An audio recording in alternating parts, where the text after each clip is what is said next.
Setelah itu sahabat sholat, Allahu Akbar, Allahu Akbar, Assalamualaikum warahmatullahi wabarakatuh. Pergi mendekat. Apa kata Nabi? Sholat. Berdiri kembali sholat. Sesungguhnya kami belum sholat.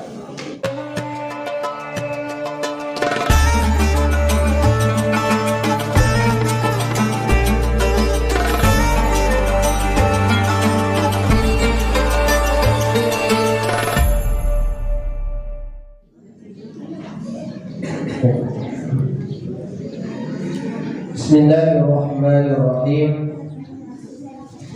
Assalamualaikum warahmatullahi wabarakatuh.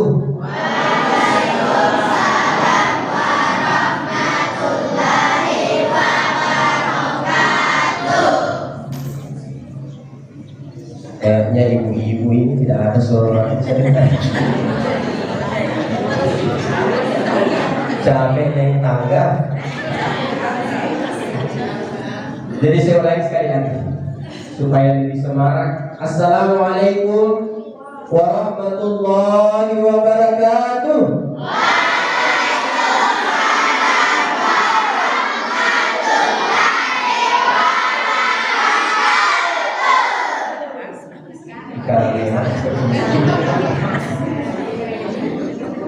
Alhamdulillah. Alhamdulillahilladzi asra bi'abdihi laylan minal masjidil haram ilal masjidil aqsa. Wassalatu wassalamu ala asyrafil anbiya'i wal mursalin sayyidina Muhammadin wa ala alihi wa ashabihi ajma'in, amma ba'd. Yang terhormat Bapak Kepala Camat Anggeraja atau yang mewakili, beliau juga sekaligus pejabat di kecamatan, juga sekaligus PJ Desa Siambok. Yang kami hormati Bapak Imam Masjid, Ketua Imam Masjid Al-Hadid, Imam Masjid Kampung Baru, dan yang kami hormati tokoh masyarakat yang sempat hadir, yang kami hormati BKMT Kabupaten Nrekan. Meskipun Ibu Ketua sekarang ada tamu di rumah, baru-baru nelpon, jadi permohonan maaf. Dalam hal ini Ketua BKMT Kabupaten Nrekan tidak sempat hadir karena ada tamu tiba-tiba dari Makassar. Serta yang kami hormati juga ibu-ibu yang sangat luar biasa, Ibu TK TPA Al-Hadis Kecamatan Anggeraja. Anak-anakku sekalian, tepuk tangan dulu untuk ibu-ibunya.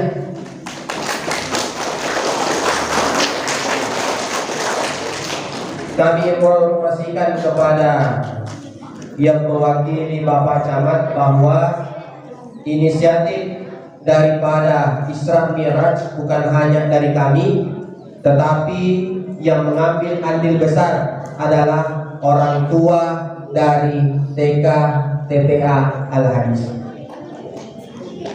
Juga yang kami hormati, yang kami banggakan, yang senantiasa kami doakan setiap malam, alhamdulillah, santri TKTPA maupun santri Pondok Pesantren DDI Mangkoso Kampus 4 Cangkir, serta Bapak Ibu sekalian yang tidak bisa kami sebutkan persatu nama, tetapi mudah-mudahan tidak mengurangi keberkahan daripada kegiatan kita pada hari ini. Pertama-tama, tiada kata yang pantas kita ucapkan pada kesempatan yang berbahagia ini selain ucapan Alhamdulillah. Kalau saya bilang apa kabar hari ini, apa yang kita bilang? Alhamdulillah, luar biasa. Oke, saya ulangi. Tadi pemanasan. Apa kabar hari ini? Luar biasa.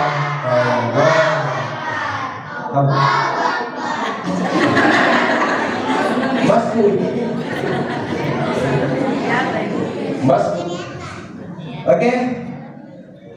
Jadi wain ta'uddu, jika kita mau menghitung-hitung nikmatullahi la tuhsuha, jika kita ingin menghitung-hitung nikmat Allah la tuhsuha, niscaya kita tidak akan mampu menghitungnya.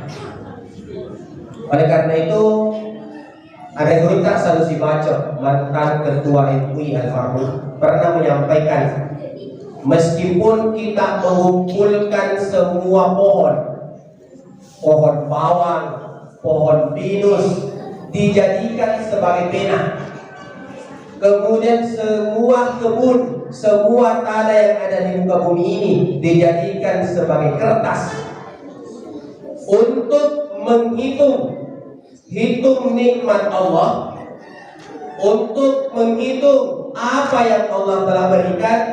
Meskipun kalkulator tercanggih di dunia ini mau mencoba-coba menghitung apa yang telah Allah berikan, saya tidak akan mau. Sampai pena, dalam hal ini pohon yang ada di muka bumi ini habis, sampai tinta yang ada di lautan itu habis, sampai tanah yang ada kita injak saat sekarang ini di dunia ini habis untuk ditempati untuk mencatat semua kenikmatan Allah, itu habis semua, tetapi nikmat Allah tidak akan habis untuk menghitung. Oleh karena itu tiada kata yang pantas kita ucapkan selain ucapan alhamdulillah. Salawat dan salam semoga tercurah kepada Nabi Muhammad sallallahu alaihi wasallam. Allahumma shalli. Bapak, Ibu sekalian, saudara-saudari sekalian, anak-anakku sekalian yang sama-sama dirahmati Allah Subhanahu wa taala. Sebelum kami masuk hikmah Isra Miraj, terlebih dahulu kami informasikan bahwa alhamdulillah anak-anak kita saat sekarang ini yang ada di depan kita adalah anak TPA Al-Hadis. Alhamdulillah pakaiannya cantik sekali saja dan ganteng sekali saja, seganteng pemiliknya. Dan tentunya kami ucapkan terima kasih banyak kepada pembina yang selama ini support pesantren, dalam hal ini membangun masyarakat. Agak berlebihan kalau ditujukan kepada pondok pesantren semua, akan tetapi semua yang terjadi ini tentu atas izin Allah. Kemudian yang kedua, kerja keras dari pembina maupun ibu-ibu TKTPA yang memasukkan anaknya di TKTPA Al-Hadis. Meskipun sebenarnya kami informasikan ada sedikit informasi bahwa kami ini seolah-olah mau mengambil TPA atau mau mengambil santri TKTPA yang ada di Anggeraja. Sekali lagi, kami tidak memasukkan anak-anak ini, belum memasukkan anak-anak di data EMIS. Sehingga kalau anak bapak ibu sekalian mau belajar di tempat yang lain, silahkan. Mau juga belajar di sini, silahkan. Kami tidak ambil pusing mau terdaftar dimanapun. Yang penting merasa ingin belajar, silahkan datang di Masjid Al-Hadis setiap selesai sholat maghrib. Kami terima meskipun sudah ada datanya di data EMIS di tempat yang lain. Maksudnya data dalam hal ini hal yang mesti ada dalam TKTPA. Di sini banyak yang TKTPA di tempat lain, TKTPA juga di sini. Karena kami tidak persoalkan terkait dengan data-data yang seperti itu. Kemudian yang kedua, tentunya saya juga ucapkan terima kasih kepada ibu-ibu sekalian yang telah membelikan baju. Saya yakin dan percaya baju ini tentunya tidak gratis, tentunya dijahitkan. Oleh karena itu saya ucapkan, saya doakan, ya Allah, mudah-mudahan Allah mengganti rezeki kita dengan yang lebih banyak daripada apa yang kita dapatkan hari ini. Kenapa kurang ibu-ibu bilang justru anak jadi kami? Mudah-mudahan Allah menambahkan rezeki kita. Masyaallah muslimin, sidang jamaah Isra Mi'raj yang dirahmati Allah Subhanahu wa taala. Kita masuki hikmah Isra Mi'raj. Kalau kita berbicara tentang Isra Mi'raj, maka kita akan membicarakan tentang perjalanan Rasulullah SAW menerima perintah sholat. Anak-anak sekalian, kira-kira saya mau tanya anak-anak dulu sebelum ibu-ibunya. Kalau ibu-ibunya malu, anak-anak saya ditanya. Kira-kira Nabi menerima perintah sholat pada tanggal berapa? 27 apa? 27 Rajab. Tetapi pernah tidak berpikir kira-kira bulan berapa? Bulan apa? Oh. Bulan Januari. Kita kenal di dalam kalender Islam ada istilah Muharram. Ada namanya apa? Muharram, Safar, Rabiul Awal sampai Zulhijjah. Oke, sampai Zulhijjah. Nah, kira-kira pernah tidak terlintas di pikiran kita atau ibu-ibu, kira-kira bulan berapa? Bulan berapa Nabi Isra Mi'raj kan di bulan Rajab. Nah, pertanyaannya tahun berapa?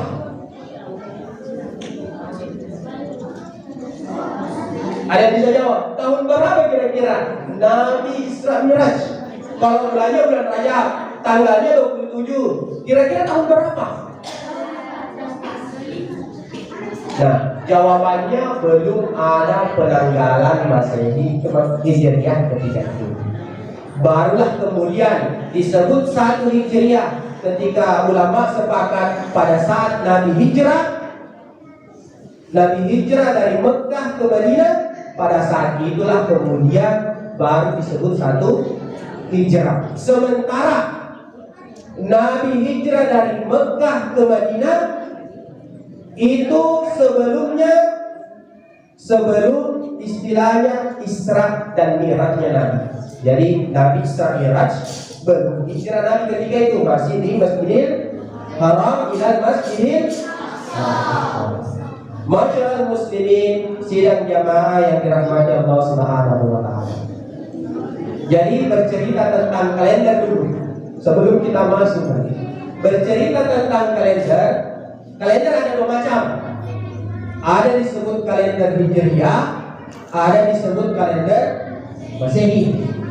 Kalender Hijriah itu perpindahan waktu pada saat matahari terbenam. Kalau kalender Masehi Januari, perpindahan hari itu pada pukul 12 tengah malam. Jadi mengapa kemudian selalu lebih dahulu orang tarwi daripada puasa? Jawabannya karena masuknya 1 Ramadan itu pada saat terbenam matahari. Kenapa selalu terakhir puasa, tidak pernah tarwi terakhir? Puasa pasti terakhir karena pada saat terbenam matahari itu sudah masuk 1 Syawal namanya. Sehingga terbenamnya matahari penanda sudah bergantinya hari kalau perhitungan kalender Hijriah. Masyaallah muslimin, sidang jamaah Isra Mi'raj yang dirahmati Allah Subhanahu wa taala. Nabi ada istilah Isra. Apa itu Isra? Isra itu perjalanan Nabi.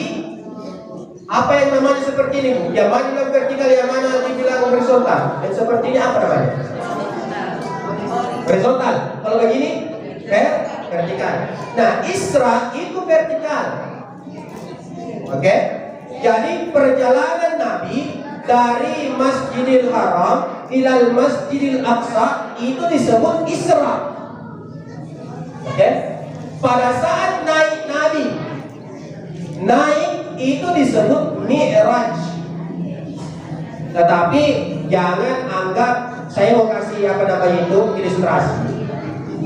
Ibu, Ibu, kira-kira atas itu di mana?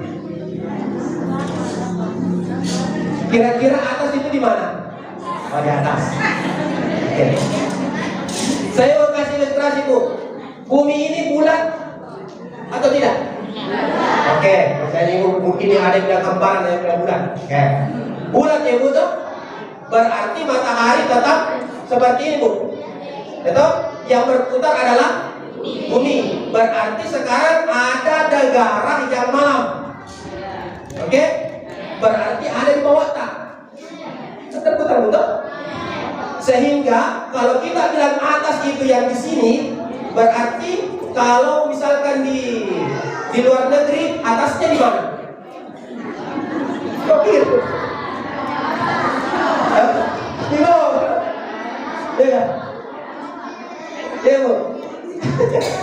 Jadi atas, kalau sudah di atas, kalau masih di bumi, kita masih ada istilah atas. Tetapi kalau lewat di bumi, tidak ada istilah atas, bawah. Ibu nih, sehingga Nabi naik bukan berarti Nabi berada di atas, Allah berada di atas. Meskipun ada juga ulama menyatakan, nah Allah ada di atas. Tapi terlepas dari perbedaan pendapat itu, intinya Nabi naik. Nabi naik menghadap kepada Allah Subhanahu wa taala dengan begitu banyak kisah, ketemu dengan ini, ketemu dengan ini, ketemu dengan ini. Namun yang penting di sini, pada saat Nabi ketemu dengan Allah, kira-kira Nabi apa yang diucapkan Nabi ketika ketemu dengan Allah? Ibu, kalau kita mau ketemu dengan orang pas atau orang yang lebih besar atau orang yang lebih tinggi jabatannya, kira-kira sebelum kita ketemu pasti yang kita pikirkan apa lagi yang saya bilang di? Apa yang mesti saya sampaikan kepada Pak Desa atau Pak Bupati atau ke siapa? Begitu pula yang dirasakan Nabi pada saat sampai di hadapan Allah, yang membingungkan Nabi apa yang mesti saya ucapkan. Assalamualaikum. Jadi kalau anak-anak ketemu, andai kata ketemu dengan orang besar, yang diucapkan adalah assalamualaikum. Ya berarti di depan pintu. Depan pintu. Nah, ternyata dikasih ilham, dikasih informasi bahwa yang diucapkan Nabi ketika awal bertemu dengan Allah adalah at-tahiyatul mubarakatuh salawatu. Stop. Itu yang diucapkan. Nah kemudian apa balasan Allah? Baca tidak? Assalamualaikum ayyuhan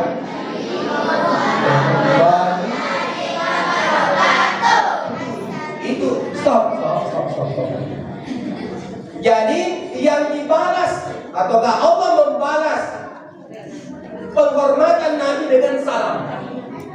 Makanya itu tadi anakku kalau ketemu sama orang salam. Nah kemudian Nabi menyatakan, wah bagaimana dengan hambaku? Baik dengan hambaku. Bagaimana dengan umatku? Apalagi tadi? Assalamualaikum.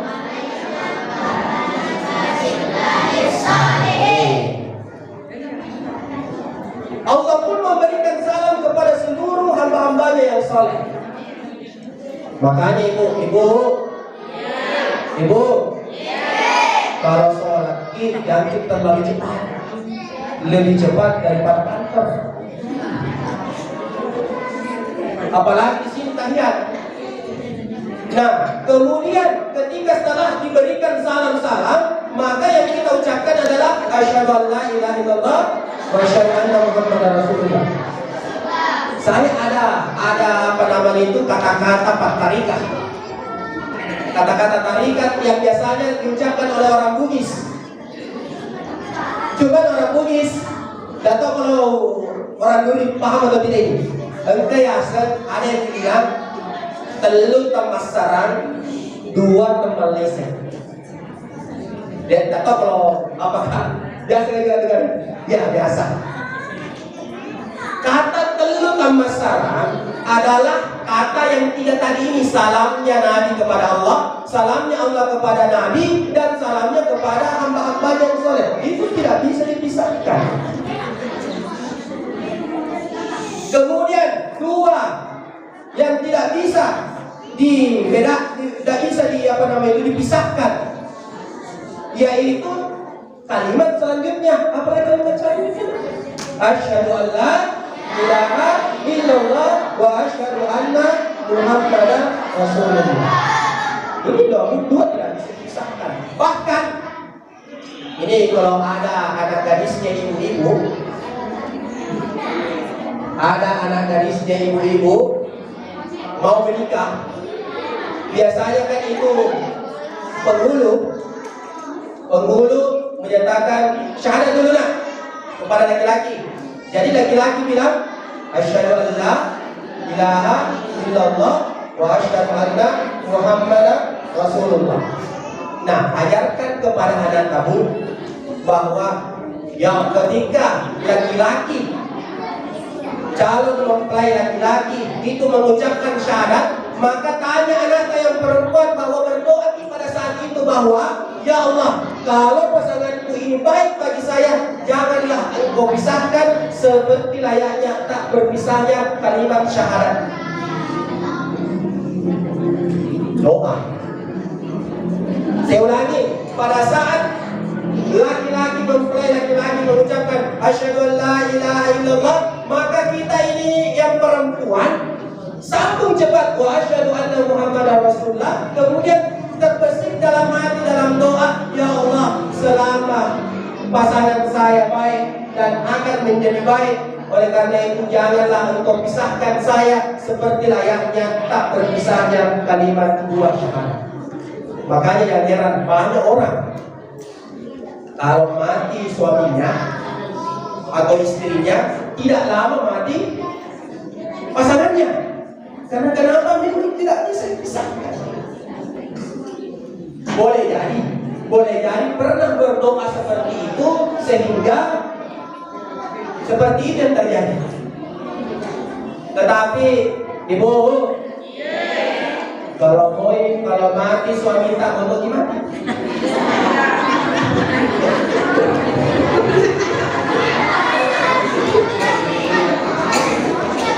Saya ulangi ibu, kalau meninggal suami tak mau meninggal. Tidak.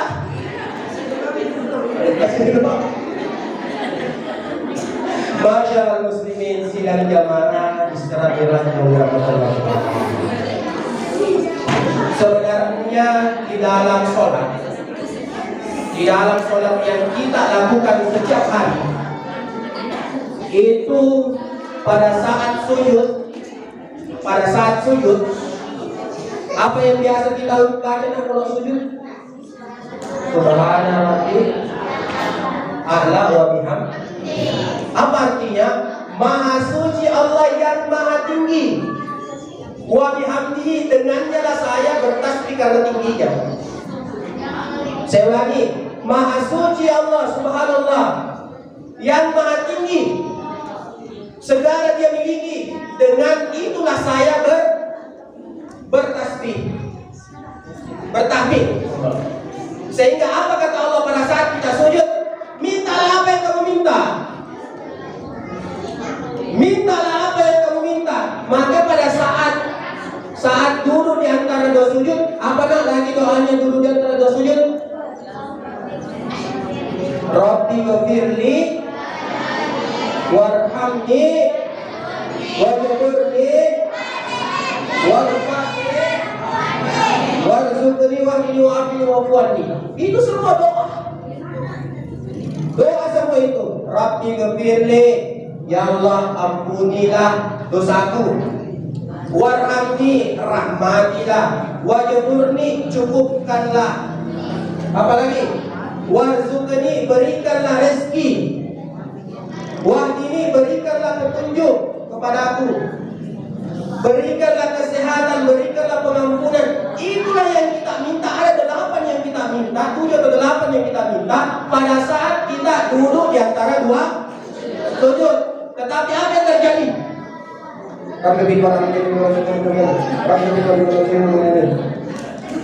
Ibarat contoh, ketika ada anak-anak minta sama orang tuanya, "Ma, mau ke pilihan, mau ke kenal, mau ke sana, baru sekali itu lagi di sini." Kira-kira apa yang kamu bilang? "Ma, atau Pak, Pak, mau ke ini, mau ke sekali itu, mau ke pergi sana, baru sekali itu beli ini dan kembaliannya nanti kesempatan." Apa bilang, nak? Biasanya kalau orang minta dan betul-betul ingin diberi, pasti pelan-pelan. "Ma, cantik sekali itu ya, Ma." Ini sajian. Biasanya begitu cara minta kepada Allah juga. Sajian. Ada keperluanku, berikan saya ini, berikan ini, berikan ini.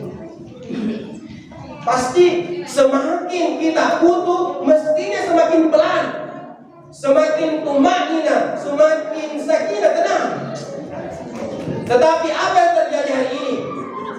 Kalau berjamaah, ya mudah-mudahan kalau berjamaah jangan terlalu cepat. Tetapi kalau di rumah sendiri sholat, bahkan di dalam sebuah kisah, pada suatu ketika Nabi datang, sedang Nabi mengajar, tiba-tiba datang sahabat. Setelah itu sahabat sholat, Allahu Akbar, Allahu Akbar, Assalamualaikum warahmatullahi wabarakatuh. Pergi mendekat. Apa kata Nabi? Berdiri kembali sholat. Sesungguhnya kami belum sholat. Apa kata sahabat? Sehingga dia kembali, Allahu Akbar, Allahu Akbar, Assalamualaikum warahmatullahi, Assalamualaikum warahmatullahi. Mendekat, berdiri sholat. Sesungguhnya kamu belum sholat. Mana kamu sholat? Sampai 3 kali. Baru kemudian dijelaskan, karena dia sudah menyadari, dijelaskan bahwa sholatlah hatta sampai tatma'inna sampai kamu tenang dalam satu rukun. Tenang dalam satu rukun. Jadi pada saat sholat, yang kunci daripada isi sholat adalah ketenangan. Jangan buru-buru. Kalau bahasanya ulama kita, jangan seperti ayam yang makan. Bagaimana kalau ayam makan? Tak, tak, tak, tak, tak. Baru asal Allahu Akbar, Allahu Akbar, Allahu Akbar. Bagaimana sholat bisa mengalir di dalam diri kita? Bagaimana bisa diaplikasikan di kehidupan sehari-hari kalau sholat kita itu masih terlalu cepat? Jadi hikmah kita yaitu tentang kekhusyukan. Karena itu adalah nilai dalam sholat. Kalau ada orang Buddhis menyatakan ada lisan dan sampajangnya, apa isinya sholat? Apa hakikatnya sholat? Maka dijawab hakikat sholat, isi daripada sholat adalah khusyuk, ketenangan, ketundukan, kepasrahan kepada Allah Subhanahu wa Ta'ala. Tapi mungkin timbul pertanyaan, bagaimana supaya kita khusyuk dalam sholat? Apa yang mesti kita lakukan? Apakah ada yang mesti kita lakukan supaya khusyuk? Ada. Apa itu? 1, kata Andre Gurunta, upayakan sebelum sholat lakukan pemanasan. Pemanasan apa? Sholat sunnah sebelum sholat wajib. Kalau di rumah masih ada di sholat sunnah sebelum sholat wajib? Kalau ada, alhamdulillah. Karena kenapa? Sholat sunnah itu merupakan pemanasan sebelum kita masuk kepada sholat yang wajib. Kalau ibu-ibu tidak pernah karyawan selama 1 bulan. Tidak pernah ya, sentuh bawang merah atau pergi kerja menjadi karyawan selama 1 bulan. Tiba-tiba dalam 1 hari dia pergi langsung mengambil bawang tanpa pemanasan terlebih dahulu. Insya Allah pulang nanti udah. Karena kenapa? Tidak ada pemanasan. Anak-anakku yang pemain bola, sebelum main bola apa yang biasa dilakukan pertama? Pemanasan. Berdoa juga lebih dalam. Ya sudah. Karena yang kedua adalah setelah pemanasan berdoa. Makanya tidak dianjurkan pada saat kita sudah ada di masjid, sudah azan, sudah sholat sunnah, gak usah terlalu banyak memikirkan atau berbicara-bicara sesuatu terkait dunia, supaya nanti kita bisa fokus di saat sholat.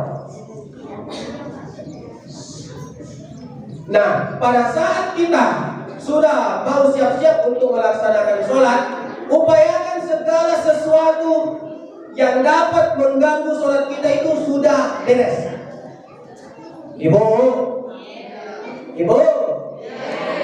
kalau ada manggata depan rumah jatuh buahnya masak nih, kemudian kita mau pergi ke masjid, yang mana kita lakukan? Ke masjidkah ataukah dipungut dulu itu atau bagaimana?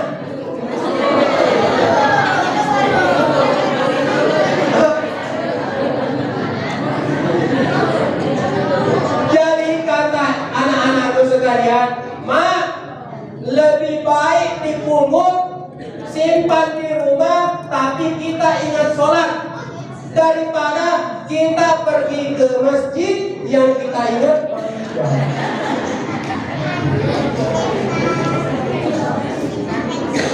Makanya Nabi menganjurkan, kalau makanan sudah tersedia, betul-betul kita lapar, tersedia makanan, tiba-tiba iqamah, apa yang kita lakukan? Makan. Kalau lapar ya, tadi kalau tidak.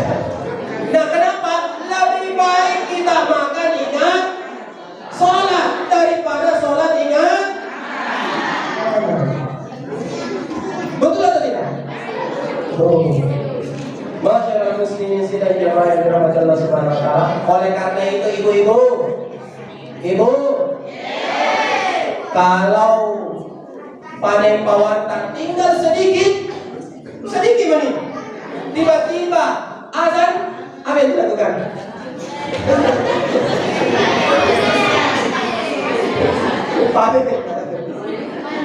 Iya, karena hakikat daripada sholat kita berjamaah, silakan di masjid kalau ada waktu. Tapi boleh saja kita berjamaah di kebun, bisa kita berjamaah di rumah. Bagi yang berpendapat bahwa sholat berjamaah adalah sunnah, karena ada juga yang menyatakan sholat berjamaah wajib. Jadi yang menganggap sunnah, silahkan sholat berjamaah di kebun. Kalau saya lihat ibu-ibu pekerja yang karyawan, saya lihat ibu-ibu karyawan itu sudah memenuhi kriteria untuk sholat. Ada ketutup semua.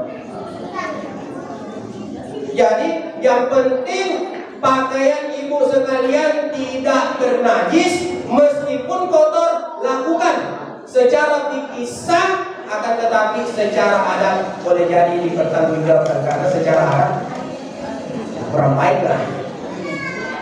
Jadi harus bedakan yang mana boleh menurut fikih, yang mana boleh menurut adat. Secara fikih sah kalau ibu pakai pakaian kebun untuk sholat, tetapi kalau kita masuk ke pelajaran adab itu agak bermasalah, karena masa kita ketemu dengan Allah dengan pakaian yang segitu. Tetapi kalau memang itu memberatkan, silakan secara fikih sah. Tidak juga tidak setiap hari, dan mungkin sulit. Yang berbahaya khawatir jangan sampai kemudian setelah itu sholat baru itu pakai lagi berat sehingga dia tidak sholat, lebih baik pakai pakaian berdebu sholat daripada tidak sholat sama sekali. Budi, karena sesungguhnya kembali sholat adalah intinya adalah ketenangan khusyuk. Oleh karena itu sebelum sholat semua ditinggalkan yang betul-betul dapat mengganggu konsentrasi kita sholat diselesaikan terlebih dahulu. Kompor tak ibu, kompor sudah dibikin dulu kompor baru tidak sudah tadi tamat nih, cek dulu. Lebih baik dicek dulu daripada mengganggu kepada satu orang. Kemudian persoalan khusyuk tentunya kita berdoa. Qul a'udzu birabbil falaq, qul a'udzu birabbin nas dibaca sebelum sholat. Itu bagian daripada cara untuk mudah-mudahan tidak terlalu banyak pikiran-pikiran. Yang disebut khusyuk bukanlah pada saat kita takbir Allahu Akbar yang diingat itu lafaz Allah yang seperti tulisan-tulisan, bukan itu. Jangan bilang, oh kalau khusyuk itu diingat itu tulisan Allah, bukan seperti itu.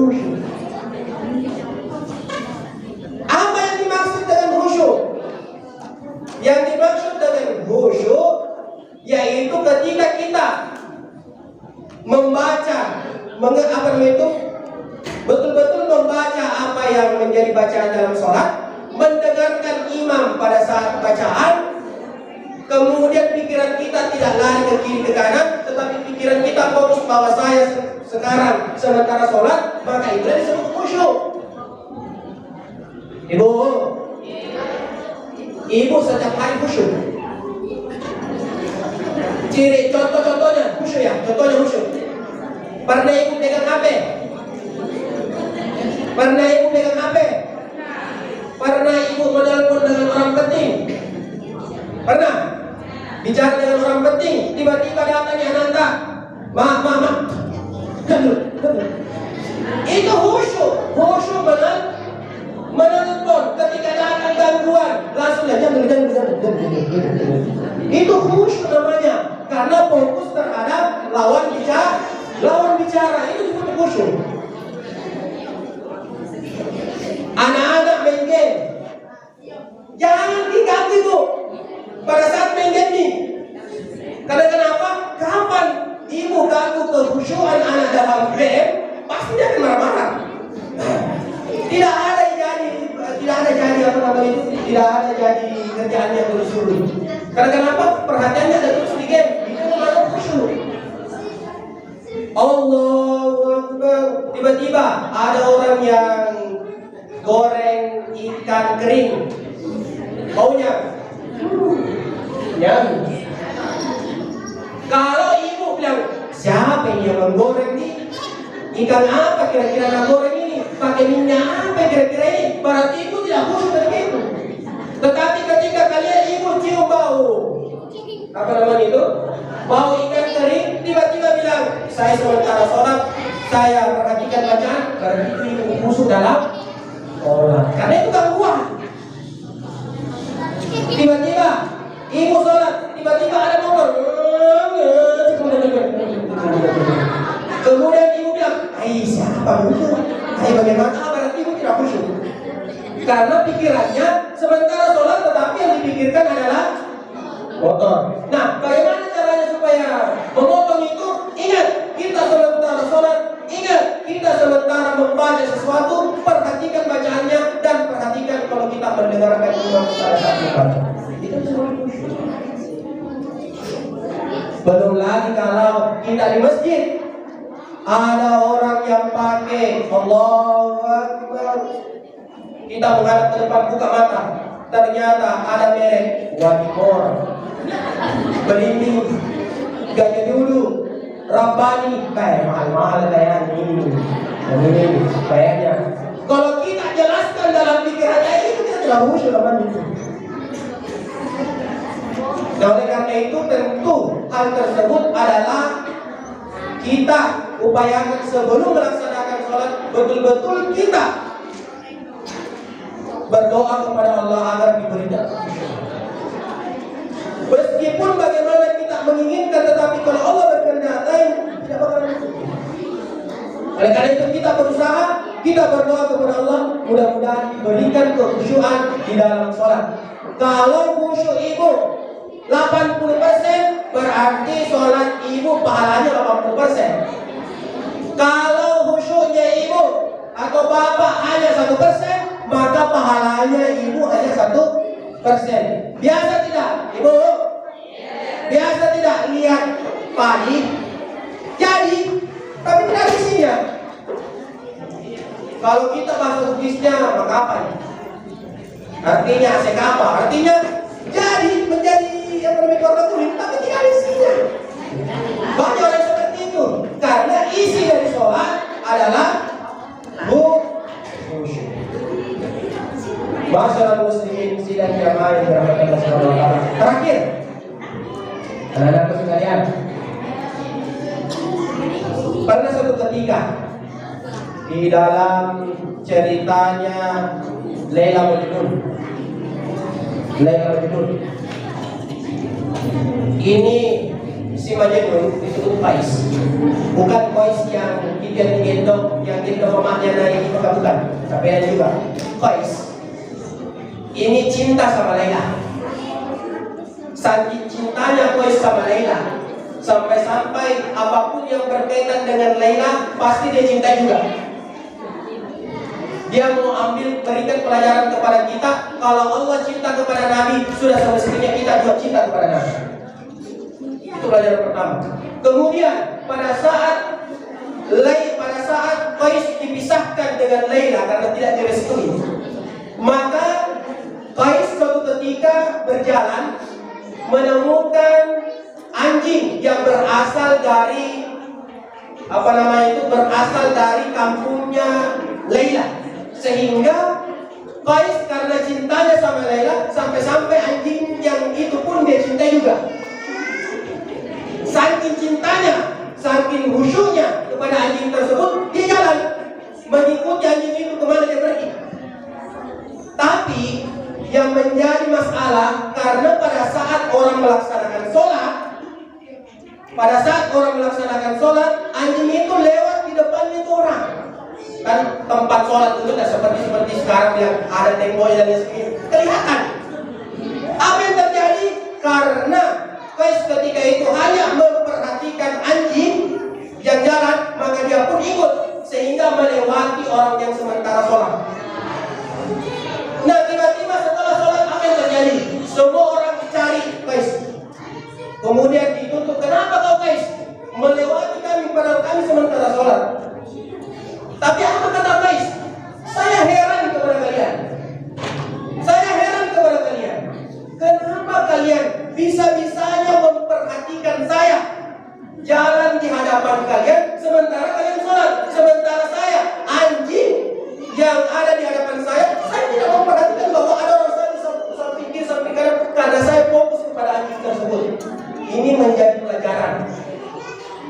menjadi pelajaran bahwa ketika kita betul-betul khusyuk, suaranya anak-anak di masjid kalau ribu itu tidak terdengar.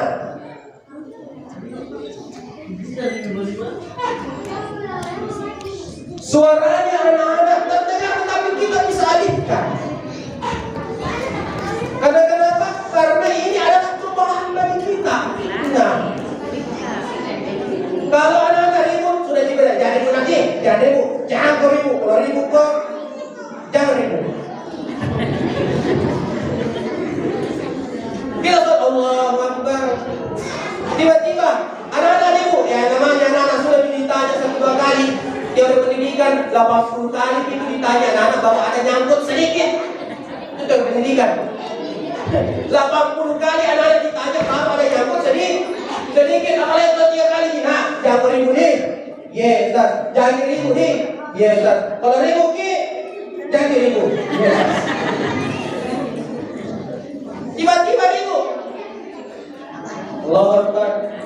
Setelah sholat tiba-tiba ada ini orang ribut satu kali. Jangan mesti kalau begini. Jadi kalau kita kembali ke Kais, yang salah siapa? Anak-anak atau kita? Kayaknya kita.